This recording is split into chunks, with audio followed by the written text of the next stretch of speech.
Hey, what's going on guys? It's Lgfishkeeping. Today's video is going to be dedicated to explaining how to set up your own aquarium. When it comes to filtration, I have 3 different methods that I like to use and that are recommended for owning an aquarium. First one is mechanical filtration. The second one is biological, and the third one is chemical. Now, all 3 methods of filtration work. It just depends on how big your tank is. For example, my tank is larger, so I have a very large filtration method that I use. If you have a smaller aquarium, then you're not going to need as big, and you may only need mechanical filtration.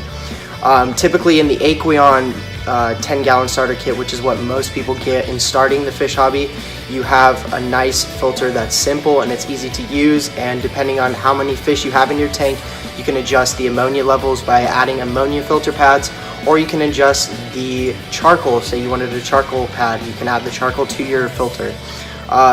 Now it's really simple filtration. You can use 3 different methods. Moving on, we have the heater. So you may be asking, what do I need to heat my tank? It's quite simple. All you're going to really need is a heater. You can buy them in stores. It depends on if they're submersible or non-submersible. Submersible meaning they can be underwater, and mostly for saltwater tanks you need a heater that's going to be under the water, and it's going to heat up the water faster and quicker, and it's going to stay warm because they like that really tropical water conditions. My tank has a submersible heater right there because I have tropical South American fish that like the water to be quite warm, and they really enjoy the warmer water. If you're having a normal tank with, say, guppies or beta or tetras, you're really just going to need a normal heater. You could use an Aquarium heater, a Fluval heater. It typically just depends on what your preference is and what is available at your local fish store. The third thing that you're going to need is going to be an aquarium. So I'm housing 2 of these Oscars, a tiger shovel nose, an angelfish, a red-tailed catfish, multiple plecos, and yeah. But my aquarium was designed so that bigger fish would not get hit or hurt by the glass. Say they run into it, the acrylic, which is what my aquarium is, will not cause it to crack, and it won't damage the aquarium or the fish. It's a lot smoother and easier for the fish, and it's a lot easier to clean. It doesn't scratch as easily, and I typically use acrylic aquariums, and I think that acrylic is really nice and efficient and an easier way to house fish. However, you can use glass or polycarbonate to have your aquarium. Glass does tend to scratch more, and it is a little bit less effective than acrylic, but glass does work. Moving on, I have the lighting, which is essential. You can use LED lights ranging from blue and white to red. It basically depends on what your preference is. If you can do the entire spectrum of colors. It just ultimately depends on how many fish you have and what type of fish like what type of light. For my fish, I'm using a Aquarium light, yet it's the Aquarium LED with blues and whites. You can turn off blues, you can turn off whites separately, which is good.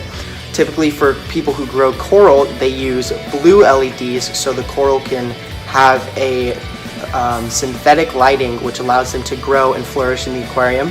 However, if you're owning only freshwater fish, which is typically what most hobbyists own, or people who are interested in getting into the hobby to start, you really only need a white light, which can be in the starter kit for the Aquarium 10-gallon setup.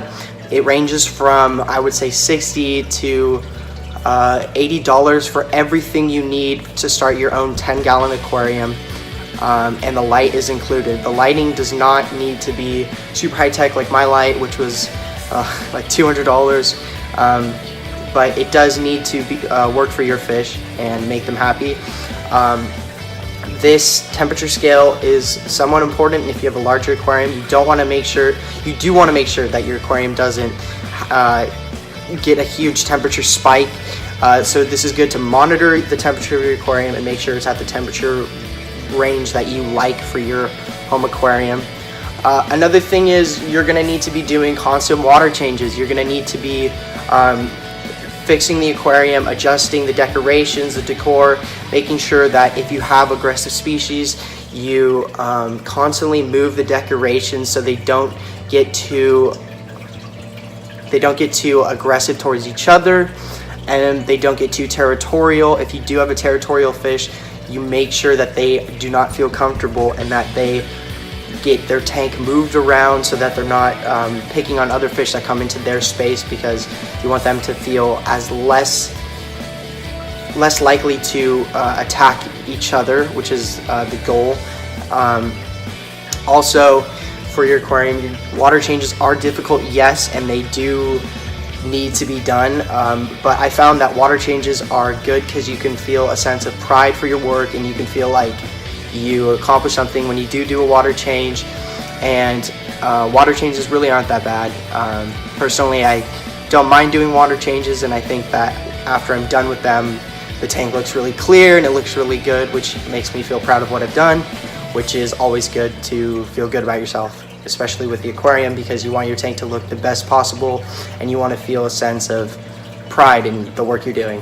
Also, for algae growth, you want to make sure that your tank does not originally, yes, it may have an algae bloom, but that's when the bacteria is first cycling. But as time progresses, your aquarium should at least not be green with algae, and it shouldn't have like algae spikes in it. You should, and if that happens, there is a certain type of dosage that you can use in a medicine bottle, which will allow you to add drops into the aquarium to cause the algae to go down and reduce. Another thing you're going to need for your aquarium is fish. Now, my favorite type of fish to start the hobby was guppies. Guppies are so beautiful. They're such pretty fish. You would love them if you owned them, and they're definitely a go-to fish for most beginner hobbyists. I would say start with a couple guppies. Take it slow and wait for the guppies to start feeling comfortable in the tank and getting that bacteria to cycle and getting them to reproduce. And once you see that the guppies are having babies and feeling really happy in the aquarium, then you know you're doing well. Move on to the tetras. Now, tetras are really nice fish. They do get somewhat aggressive depending on species, but do get some tetras. Now, I'm not going to go into any bigger fish because these fish are not typically what you would start off with. So keep it simple. Go guppies or tetras or even a betta fish. Very cheap and really easy to own, and I definitely recommend the guppy, and I definitely recommend the tetras. Platies and mollies do work too. However, I found that platies and mollies tend to get a little bit boring after a while. There is some action with them, but they do cause a lot of waste, and they are not as exciting as guppies. Guppies are constantly moving, tetras are constantly moving, and they're always doing something. They're so active, and they're schooling fish, which is awesome. Mollies and platies tend to be a little bit docile, and if you like docile fish, then definitely go with them. If you like to see something that's constantly moving around and exciting and fast, then get a tetra or a guppy and start your own school and watch them reproduce and have fun in your aquarium, which is all the hobby is about, is having fun and enjoying and learning.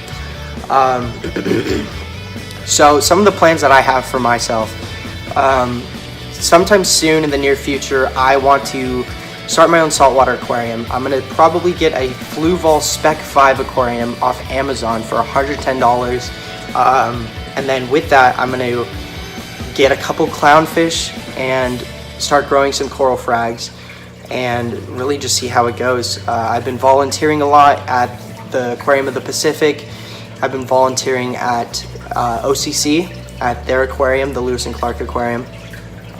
And I love everything about fish. I love learning about fish, and I love volunteering, and I love educating people about fish, and I love inspiring people who are interested in getting into the hobby.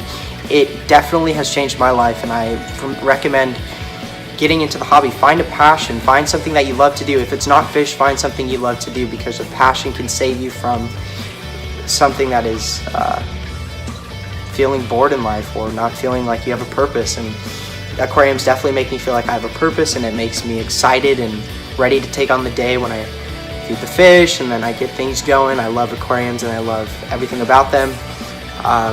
If you aren't that interested into it, that is okay, as long as I get the message to you that it is an option if you are feeling like I need something more to take up.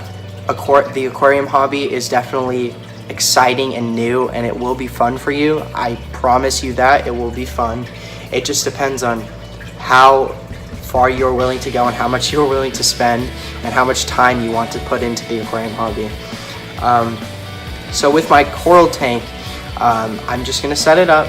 I'm gonna see how it goes, maybe wait a little bit, let it cycle, really get into that, and then see how things go.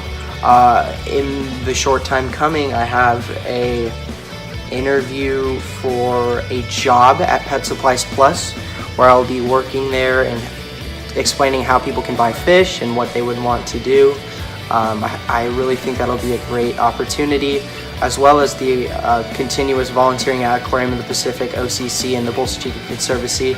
And yeah, my future plans actually are to go attend Cornell University up in Ithaca, New York, where I will be studying ichthyology under very talented and smart professors with countless works in sturgeon bone structures and the makeup of countless numbers of fish species. I really am excited to possibly go there if I get accepted. I've been in contact with people, and I really hope I get the chance to make it in there. I am only a sophomore, but I really want to study fish when I'm older. So whether it be Cornell or any university that is right for me, I would love to study fish when I'm older and be an ichthyologist. So yeah, anyways, I'm not going to talk too much about myself, but this is the video explaining on how you guys can get into the aquarium hobby and what you need to get into the aquarium hobby for your own home aquarium. I thank you guys for watching, and I hope you guys stay tuned for the next video. Peace out.